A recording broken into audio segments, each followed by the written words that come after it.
Hello, I'm Vanja Škorić from European Center for Not-for-Profit Law, and I'd like to talk about the rule of law, mechanism, and civic space.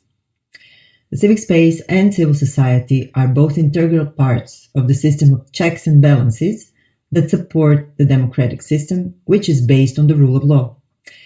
And when civic space is threatened with legal or practical restrictions, this is an important indicator that the rule of law is at peril.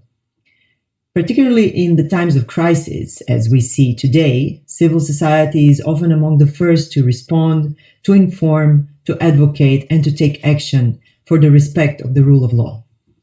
And this is why the European Commission should ensure that the annual rule of law monitoring framework includes a regular and meaningful assessment of legislative and policy environment and its implementation for specific civic space fundamental freedoms: freedom of association, assembly, expression, and right to participate. Currently, the proposed topics outlining the rule of law monitoring framework do include the enabling framework for civil society, and they also include a public participation in process for preparing and enacting laws.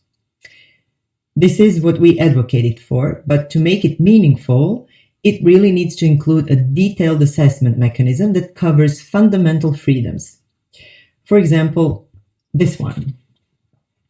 This is a possible mechanism that reflects fundamental freedoms and participation. It includes different sections and specific areas of assessment, and then the table goes on to develop clear indicators for each area and sources of verification for each indicator. The Commission could rely on a variety of information and sources for the purpose of assessment.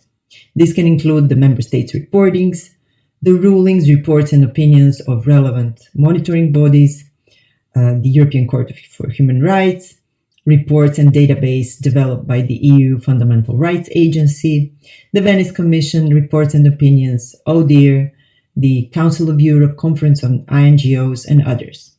Also, on civil society reportings and the periodic monitoring conducted by non-governmental alliances. Finally, there is a need for consistent and meaningful involvement of civil society in providing information on the entire rule of law situation, as well on civic space in the member states.